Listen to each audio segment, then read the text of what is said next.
મહારાષ્ટ્રથી સૌથી મોટા સમાચાર હાલ સામે આવી રહ્યા છે. હજુ અમદાવાદના પ્લેન ક્રેશની જે યાદો છે એ આપણી આંખો સામેથી હજુ વિસરી નથી. એ જે ભયાવહ દ્રશ્યો આપણે આપણી નજર સામે જોયા હતા, એ દ્રશ્યો હજી આપણી આંખમાંથી ઓસર્યા નથી. ત્યાં ફરી એકવાર મહારાષ્ટ્રમાં પ્લેન ક્રેશ થયું છે અને આ વખતે મહારાષ્ટ્રે પોતાના નાયબ મુખ્યમંત્રીને આ દુર્ઘટનામાં ગુમાવ્યા છે. શું છે સમગ્ર વિગત જાણીએ આ અહેવાલમાં. જય હિન્દ, PSI TV ન્યૂઝ પર આપની સાથે હું છું નિધિ ગઢવી. મહારાષ્ટ્રથી હાલ એક ખૂબ ભયાવહ અને દુઃખદ સમાચાર સામે આવી રહ્યા છે. મહારાષ્ટ્રના બારામતીમાં એક વિમાન દુર્ઘટના થઈ છે અને આ વિમાન બીજા કોઈનું નહીં પણ મહારાષ્ટ્રના નાયબ મુખ્યમંત્રી અજીત પવારનું હતું. અજીત પવાર બારામતીમાં જિલ્લા પરિષદની જે ચૂંટણીઓ છે એને લઈને પ્રચાર કરવા માટે ગયા હતા અને જ્યારે એરપોર્ટના રનવે પર આ પ્લેન લેન્ડ થઈ રહ્યું હતું એ સમયે રનવે પરથી પ્લેન ઉતરી જતા એક દુર્ઘટના સર્જાઈ, જેમાં પ્લેન જે છે એ સળગી ઉઠ્યું હતું. અને એવા સમાચાર સામે આવી રહ્યા છે કે પ્લેનની અંદર અજીત પવાર સહિત લગભગ 6 જેટલા લોકો સવાર હતા. એમાં 2 પાયલટ, એક ક્રૂ મેમ્બર, અજીત પવાર અને એમની સાથે અન્ય 2 જે વ્યક્તિઓ હતા, આ બધાનું આ દુર્ઘટનાની અંદર કરુણ મોત થયું છે.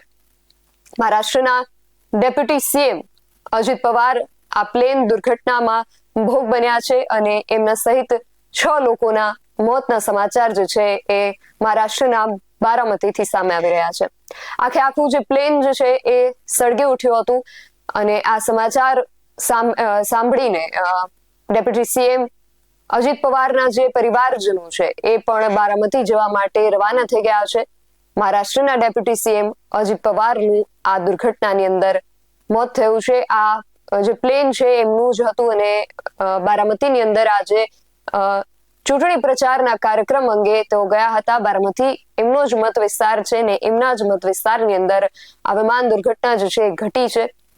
અકસ્માત થવાનું કારણ એવું કહેવાય રહ્યું છે કે પ્લેન જે છે લેન્ડિંગ સમયે રનવે પરથી સવારે લગભગ 8:45 વાગ્યાની આસપાસ લેન્ડ થઈ રહ્યું હતું ને લેન્ડિંગ સમયે એ પોતાના રનવે પરથી ઉતરી ગયું હતું. અત્યાર સુધી મળેલી માહિતી મુજબ અજીત પવાર જે છે મુંબઈથી આ એક પ્રાઇવેટ ચાર્ટર્ડ પ્લેન હતું એની અંદર સવાર થઈને બારામતી જવા માટે રવાના થયા હતા અને ત્યાં ચૂંટણી જે પંચાયતની ચૂંટણી છે આવનારી એને લઈને 4 જેટલી સભાઓને સંબોધન કરવાના હતા. અહેવાલો એવા પણ મળી રહ્યા છે કે લેન્ડિંગ દરમિયાન આ પ્લેન જે છે એ રનવે પરથી ઉતરી ગયું હતું ને આ દુર્ઘટનાની અંદર અજીત પવાર સાથે તેમના પર્સનલ આસિસ્ટન્ટ, સુરક્ષાકર્મી અને પ્લેનના જે સ્ટાફ મેમ્બર હતા એ લોકોનું પણ દુઃખદ મોત થયું છે.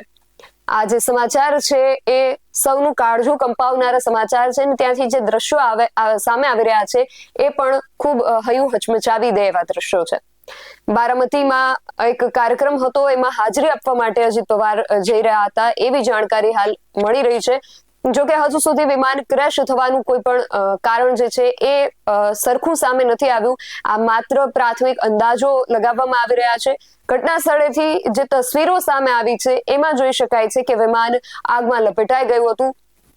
ધુમાડાના ગોટે ગોટા ઉડી રહ્યા હતા અને અહેવાલોમાં જે માહિતી સામે આવી રહી છે એ અનુસાર આ વિમાનમાં મહારાષ્ટ્રના ઉપમુખ્યમંત્રી અને NCPના લીડર અજીત પવાર જે છે એ પણ સવાર હતા અને આખું વિમાન જે છે એ ક્રેશ થયા બાદ કાટમાળમાં ફેરવાઈ ગયું હતું. એટલા માટે આ દુર્ઘટનાની અંદર કોઈ પણનો જીવ બચી શક્યો હોય એવી શક્યતા ખૂબ ઓછી દેખાઈ હતી શરૂઆતમાં. છતાં પણ એવા સમાચાર પણ સામે આવ્યા કે ઈજાગ્રસ્તોને સારવાર માટે ખસેડવામાં આવ્યા છે, પરંતુ એ બાદ DGCએ 6 જેટલા લોકોના મોતની પુષ્ટિ કરી દીધી છે અને પ્લેનની અંદર 6 જેટલા લોકો જ સવાર હતા.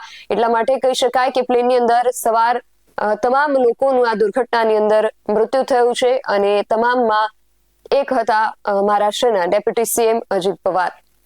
એમનો પરિવાર ત્યાં જવા માટે હાલ રવાના થઈ ગયો છે. આપણા માટે ખૂબ જ દુઃખદ સમાચાર છે. અમદાવાદના પ્લેન દુર્ઘટનાના જે દ્રશ્યો છે હજુ પણ આપણી આંખની સામે તરી રહ્યા છે. આપણી આંખમાંથી એ મરણ ચીસો જે છે એ હજુ ઓસરી નથી. ત્યાં ફરી એકવાર મહારાષ્ટ્રની અંદર, આપણા પાડોશી રાજ્યની અંદર આ દુર્ઘટના હૈયું હચમચાવી દેનાર છે. આવા જ વધુ અહેવાલો સાથે મળતા રહીશું ને આ જે સમાચાર સામે આવ્યા છે તેને લઈને સતત અપડેટ માટે આપ જોતા રહો BSI ટીવી ન્યૂઝ. નમસ્કાર.